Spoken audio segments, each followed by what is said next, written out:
Muy buenos días, mi nombre es Israel Celi y soy el coordinador del programa de maestría en Derecho Constitucional de la UTPL. En esta ocasión, gracias al Departamento de Ciencias Jurídicas y al programa de maestría, en colaboración con Medilab, inauguramos un programa de entrevistas con expertos invitados.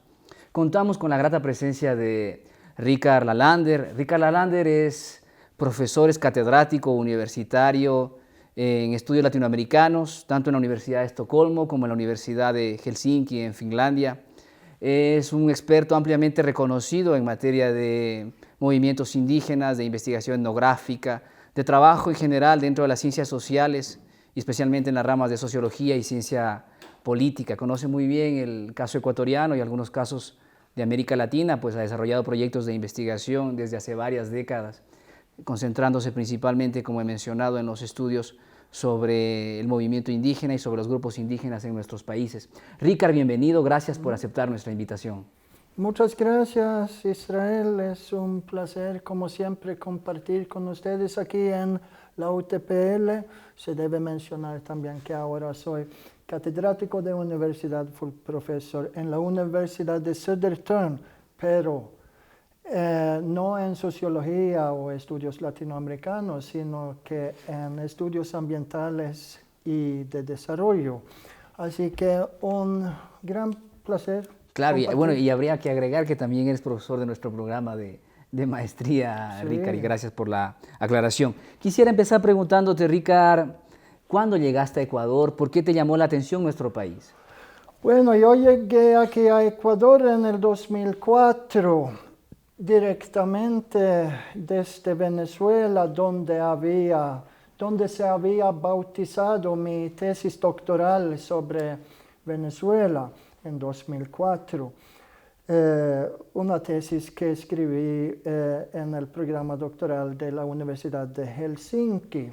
Así que ya antes de este viaje a Venezuela había solicitado una pequeña beca de viaje para poder hacer un viaje de reconocimiento para explorar las oportunidades de investigación o en Perú o en Ecuador.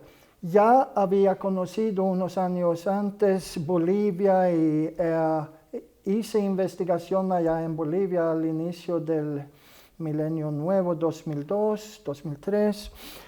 Y sabía que después del doctorado mi tesis trataba de las consecuencias, los impactos de la reforma de la descentralización en el sistema de partidos políticos en Venezuela. Yo sabía ya que yo quería cambiar de enfoque en mi investigación después del doctorado y sabía ya que quería trabajar algún tema de la lucha de las poblaciones indígenas y pensaba que había ya una cantidad de ilustres académicos que trabajaban en Bolivia, así que estaba pensando o en Perú o en Ecuador.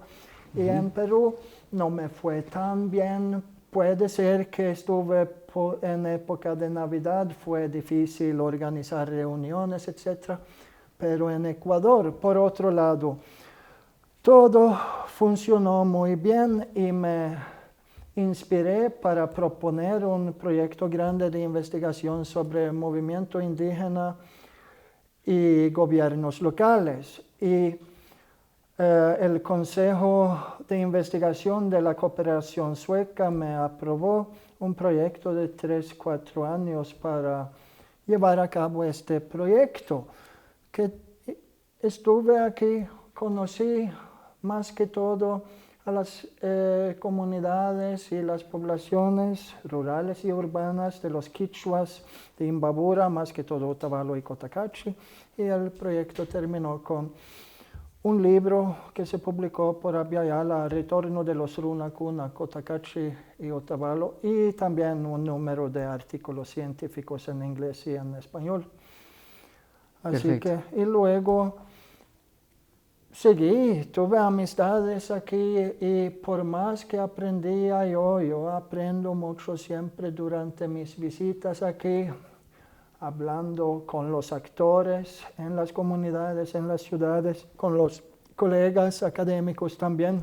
uno aprende y se inspira, se puede entusiasmar para hacer más cosas y elevar el nivel analítico, etc. Y luego mi proyecto anterior tuvo que ver con los derechos de la naturaleza y los pueblos indígenas, con el subtítulo de Neoconstitucionalismo y tensiones étnico-ecologistas en Bolivia y Ecuador. Terminé este proyecto en 2016, sigo publicando sobre el tema y ahora estoy con otro proyecto y también he colaborado aquí en la UTPL Sin duda. con un proyecto más pequeño y con menos fondos sobre la minería indígena responsable y el caso de los Shuar de Conguime, donde nos recibieron de manera muy generosa y bonita y donde hemos, hecho amistades y que tenemos un material muy valioso que va a salir en una cantidad de artículos y posiblemente, en caso de conseguir fondos, un libro. Sin duda, a lo largo de estos años has realizado un amplio trabajo de campo, un amplio trabajo etnográfico y debemos reconocer que conoces a fondo la realidad de la cultura indígena de Ecuador. Para nosotros es importante hablar de ese tema porque desde una premisa axiológica deberíamos promover la interculturalidad, el diálogo intercultural. Es solo que a veces hay una distancia muy grande entre esa normatividad y la realidad. Por eso es que es importante escuchar tus experiencias sobre el tema y concretamente tus experiencias sobre el trabajo etnográfico. Recientemente, junto con otros colegas, publicarás un capítulo del libro en Cambridge Scholars que trata sobre el trabajo etnográfico, sobre la subjetividad del investigador. ¿Cuál es tu opinión sobre el tema y qué recomendaciones darías a los investigadores en este campo? Yo pienso que, Israel, que en el primer lugar, este proyecto de publicación se debía a unas reflexiones que habíamos hecho yo y mis dos colegas amigos, Magnus Lemke de Suecia, excelente politólogo, y Fernando Galindo en Bolivia, Cochabamba. La idea del capítulo nació en la casa de Fernando Galindo en Cochabamba. Él y yo comenzamos a reflexionar un poco autocríticamente también en retrospectiva, cuáles son los dilemas, mitos y desafíos que uno encuentra en el trabajo etnográfico en el campo. Nosotros hacemos una distinción entre trabajo de campo, es decir, trabajo sobre los indígenas, trabajo en el campo, que significa trabajo con los indígenas, y intentamos llegar a una situación de seguir las dos lógicas, porque los que trabajan sobre los indígenas están más distanciados y tal vez por las relaciones de los mitos de la necesaria objetividad, imparcialidad del académico, etc. Mientras que el trabajo investigativo con los indígenas presupone una actitud un poco más activista o por lo menos de simpatía con los actores indígenas en este caso.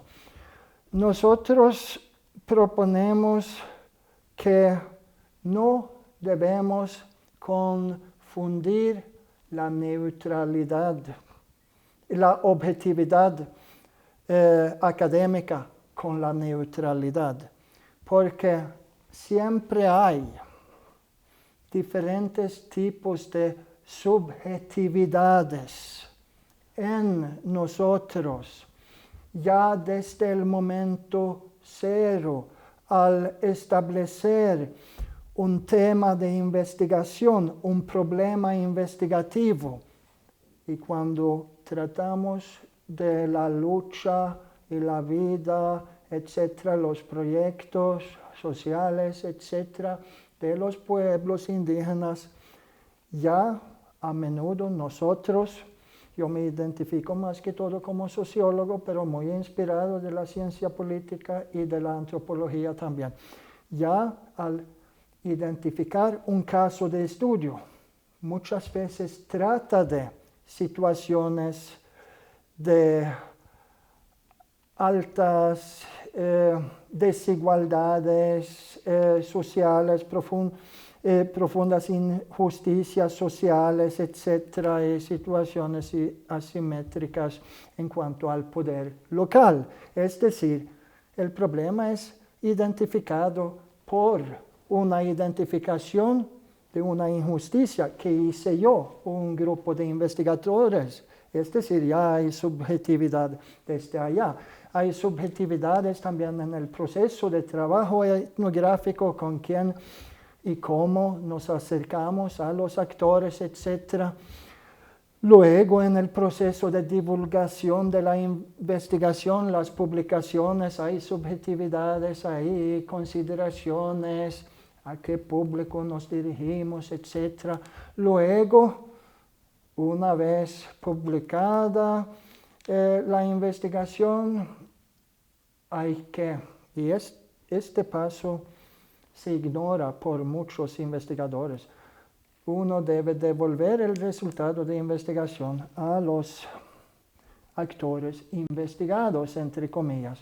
Yo propongo que uno como investigador o como equipo de investigación, uno debe iniciar ese proceso de devolver los avances de investigación muy temprano.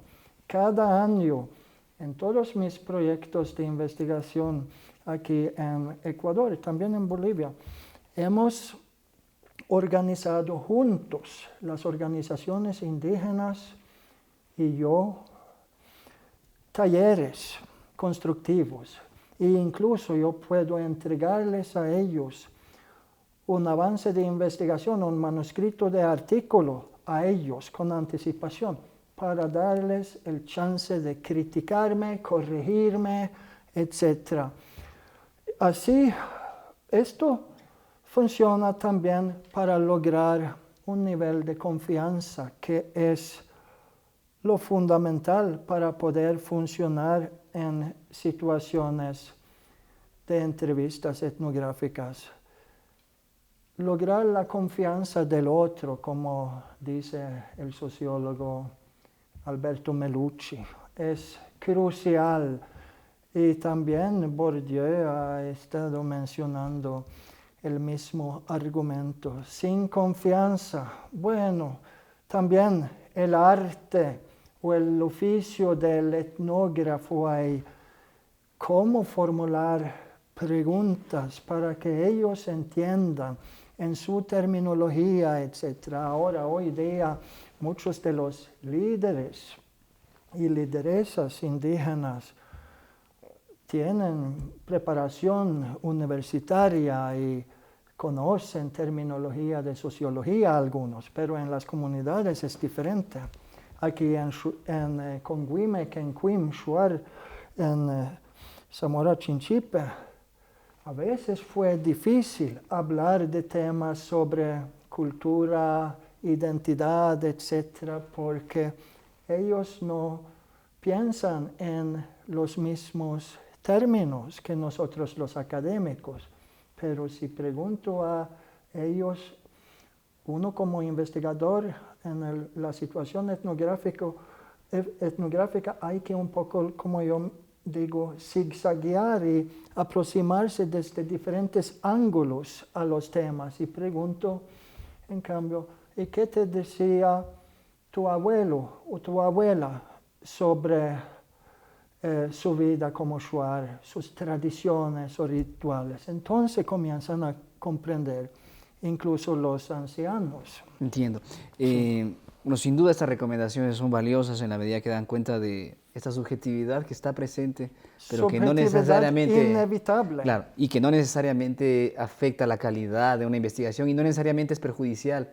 Como bien mencionan en el trabajo realizado en este capítulo, las comunidades valoran que ustedes les entreguen esa información científica y no necesariamente que compartan su perspectiva sobre los problemas. No, porque, claro, estás puntualizando algo muy importante, porque ¿qué quieren realmente ellos? Que nos unamos completamente a su lucha, marchando con sus banderas, sus símbolos, etc. No, yo pienso que la mayoría de ellos prefiere una posición en el medio, entre activismo como simpatía, simpatizando con sus problemas, sus reivindicaciones, etc. Pero están interesados en nosotros también como académicos más objetivos, críticos también, es decir, no como voceros no indígenas de su lucha, no quieren eso. Hay académicos que son mucho más activistas que yo. Sin duda. Rick, tú conoces muy bien también el movimiento indígena ecuatoriano. Y, por ejemplo, los constitucionalistas no podemos entender en realidad el contenido de la Constitución de 2008 si no hacemos un repaso por la historia política y por la fuerza organizativa a nivel social y a nivel político del movimiento indígena. En un reciente trabajo junto con un colega de Suecia y me parece que Pablo Espina de la Universidad Andina, problematizas la realidad del movimiento indígena en Ecuador hoy en día. Y hay dos tesis que propones que parecen interesantes y quisiera que nos expliques un poco más aquello. La primera tesis es que el movimiento indígena es más débil que en los años 90, en base a 3 nociones que desarrollas en el artículo. Y la segunda tesis es que el movimiento indígena sigue teniendo cierta fuerza en determinadas coyunturas, como lo vimos en octubre de 2008. ¿Podrías explicar un poco más esas tesis? Bueno, por supuesto, en los años 90 hasta el inicio de los 2000, el movimiento indígena ecuatoriano fue clasificado como el movimiento indígena más fuerte de todo el continente latinoamericano. Por supuesto, estas declaraciones se hicieron antes del triunfo de Evo Morales en Bolivia, pero yo digo que incluso Mark Becker, un investigador muy reconocido, muy amigo del movimiento indígena aquí, él decía lo mismo en 2011, que todavía era válido, y yo entiendo por qué, porque en cuanto a la organización, la Confederación Nacional de los Indígenas de Ecuador, la CONAIE, es la confederación más fuerte en Bolivia. Hay varias confederaciones y siempre ha habido un grado de división entre ellos, pero aún así ellos lograron llegar a la presidencia, al poder nacional. Aquí han llegado en alianza un poco con Lucio, esta alianza pasajera, y con ministros han tenido influencia en varios gobiernos antes de Rafael Correa. Su movimiento tuvo un impacto, un efecto en el movimiento que podríamos llamar cooptación desde una perspectiva. Desde otro ángulo se puede interpretar como una coalición y una alianza entre grupos que tenían un objetivo en común, porque prácticamente la mitad de los dirigentes y las bases se unieron, simpatizaron con el proyecto político de Alianza País alrededor de Rafael Correa. El efecto correísmo se siente todavía en toda la sociedad política, incluso la sociedad política indígena de Ecuador. Todavía, yo pienso que entonces los años 90 fueron los años de bonanza y de avances, de gloria de la lucha indígena y tuvieron un impacto relativo en el proceso constituyente de 97-98. Hubo un reconocimiento a los principios e instituciones indígenas y tuvieron un reconocimiento para controlar algunas instituciones del Estado. Hablamos en este texto sobre este tema, sobre el corporativismo social indígena. Controlaron el proyecto de Prodempe. Sí, CODEMPE, DINEIB, las escuelas interculturales bilingües, etc. Pero esto terminó durante la época de Corea, poco a poco, así que hubo desmantelaron gradualmente la influencia de los sectores indígenas, más que todo de la CONAIE, en diferentes fases allá. Así que, porque tenemos tres campos analíticos para comprender la transformación de las relaciones Estado-indígenas comparando los años 90 y la época de Corea o Alianza País, es decir, 2007 hasta la actualidad o hasta el final de Rafael Correa. 2017. Entonces, la capacidad de movilización, es decir, la relación entre los líderes indígenas y sus fases. Luego, la relación entre el movimiento indígena y sus aliados, la política de alianzas. Y tercero, la relación del movimiento indígena en el terreno institucional y legal del Estado. Y en todos estos campos hubo un debilitamiento también impulsado en diferentes fases por el gobierno de Rafael Correa para debilitar al movimiento indígena en su modus operandi tradicional. Aún así, ahora el movimiento indígena sigue siendo influyente, muy evidente en las protestas de octubre, es decir, que en momentos críticos tiene todavía su fuerza de capacidad de convocar movilizaciones, etc. Y Pachakutik es ahora el segundo movimiento político, partido político a nivel subnacional. A nivel subnacional, en efecto. Así que eso es un poco impresionante, luego de todos estos años de debilitamiento sistemático y gradual de las organizaciones. Así que es interesante. Ahora tuvieron vocería.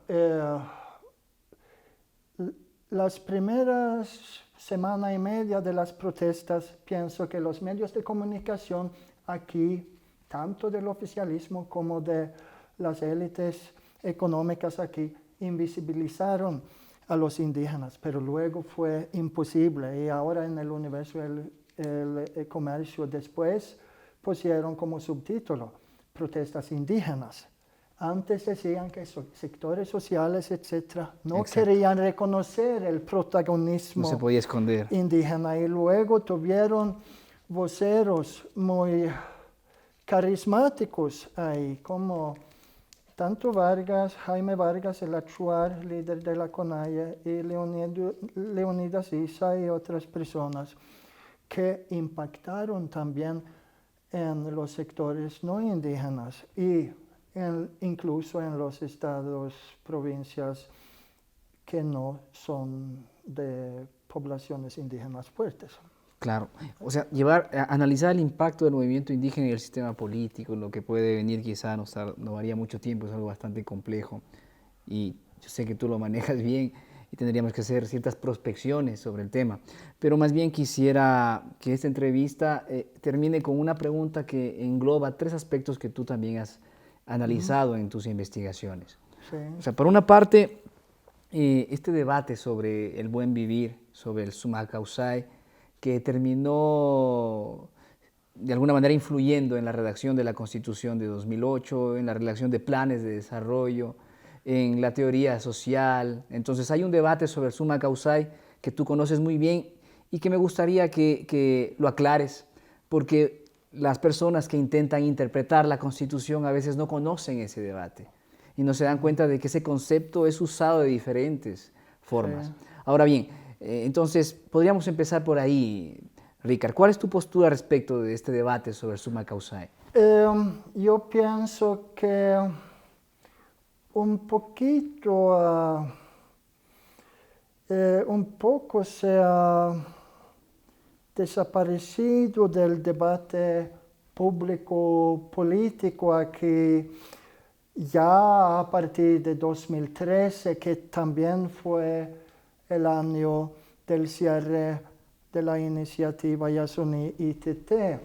Es decir, comenzó el declive o comenzó a debilitarse el perfil verde que Ecuador había tenido desde la iniciativa Yasuní de 2007 y la constitución más verde del planeta, que es la constitución ecuatoriana de 2008, con los derechos propios, directos de la naturaleza. Y también esta constitución dio mucho reconocimiento a las reivindicaciones indígenas y hubo expansión y profundización de los derechos de los pueblos étnicamente definidos, los indígenas. Ahora le agregaron también los derechos de los montunos en la Constitución también.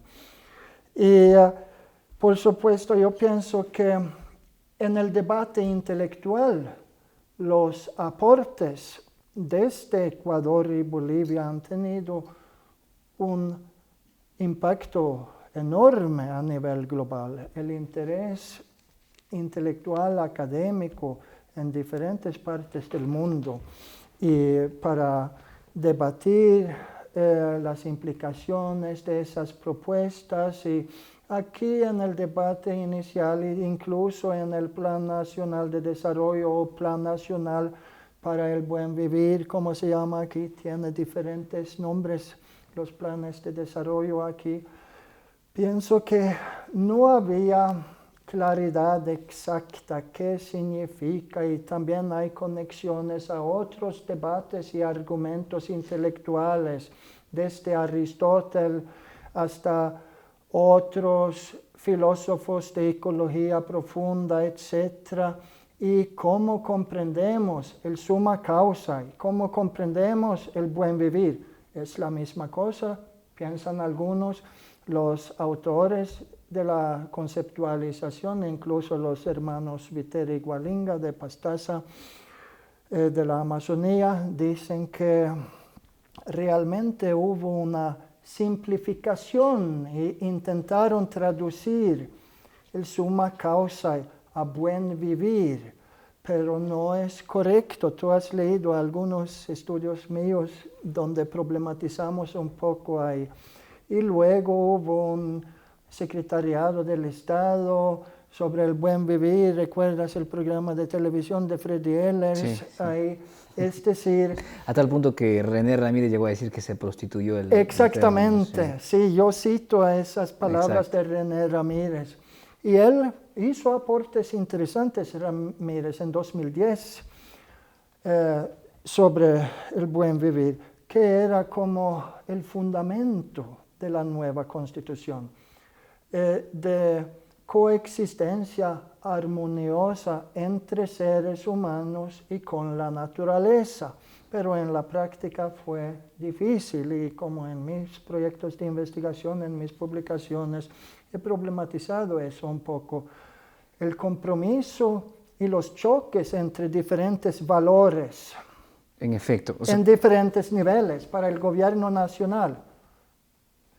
Es posible llevar a cabo profundas reformas de bienestar social y todavía mediante la extracción de recursos naturales y todavía respetar los derechos constitucionalmente establecidos de los pueblos indígenas y de la naturaleza. Es muy difícil, siempre habrá un compromiso entre los valores, bienestar social, es economía, tenemos que utilizar nuestros recursos, petróleo, minerales, etcétera, para lograr eso. También a nivel de comunidades indígenas está este compromiso de valores. Puede ser que en el movimiento indígena en Ecuador y Bolivia, en el discurso electoral y en el discurso general constante de los movimientos indígenas ecologistas, siempre enfatizan los valores de ecología y cultura antes de la economía.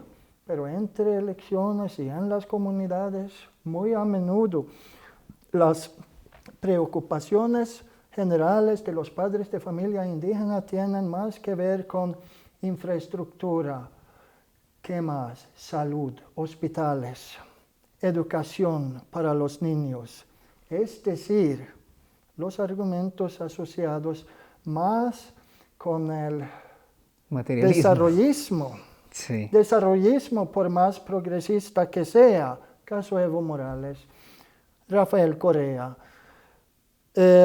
Esta tensión está presente ahí. Yo pienso que podemos debatir mucho más del posible significado de los principios de summa causa y summa camania en Bolivia. En cada idioma hay símbolos, códigos que son difíciles de traducir realmente. Y solo decir buen vivir o vivir bien, como en Bolivia, no capta la complejidad o el significado y se entiende diferente en diferentes partes también. Aquí nació en la Amazonía el summa causa, más sistemáticamente Carlos Viteri Gualinga y sus hermanos, pero realmente fue su mamá que comenzó, Rebeca, allá a enseñar a sus hijos. Pero luego el que comenzó a publicar textos y escribió una tesis en la universidad fue Carlos Viteri, el ex asambleísta que...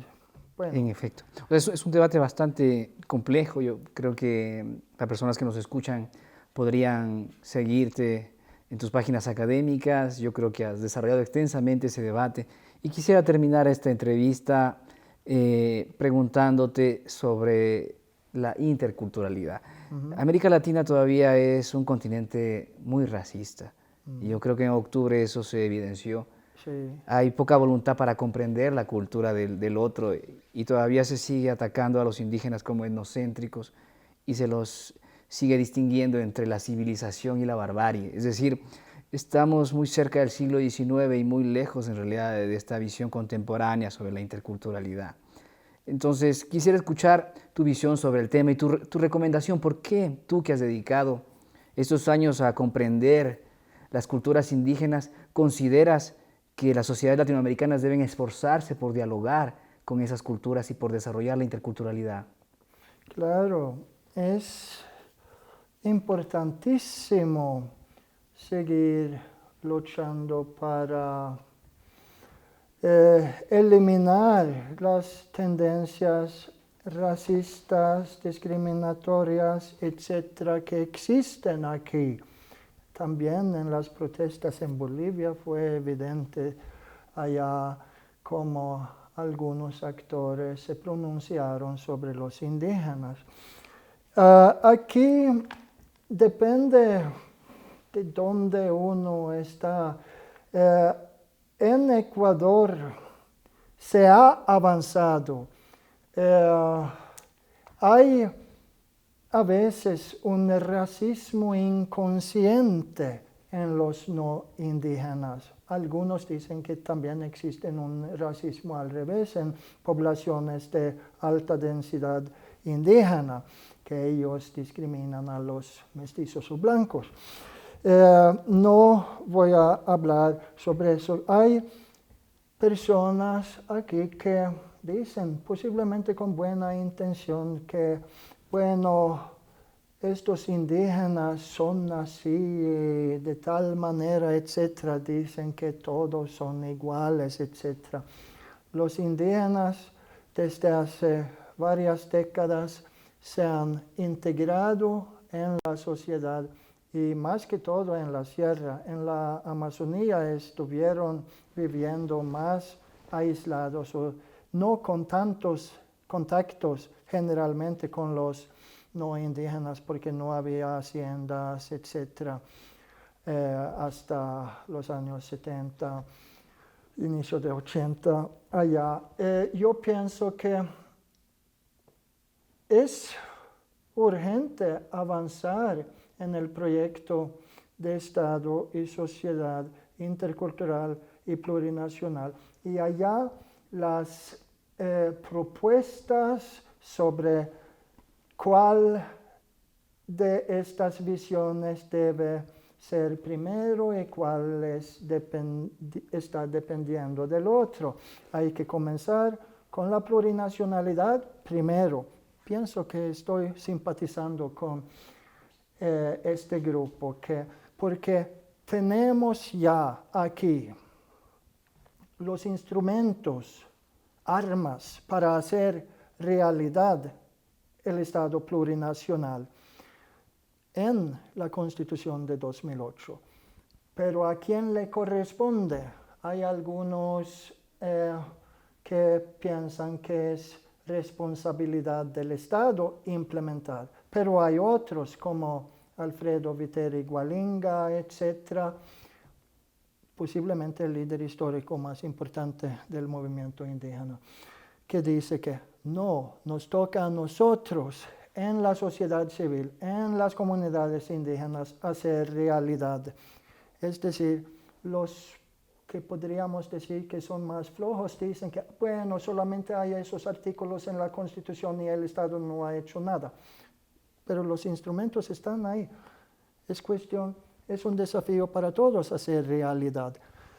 Bueno, por supuesto debe haber primero un reconocimiento de la diversidad, unidad en la diversidad a nivel local, nacional, etc.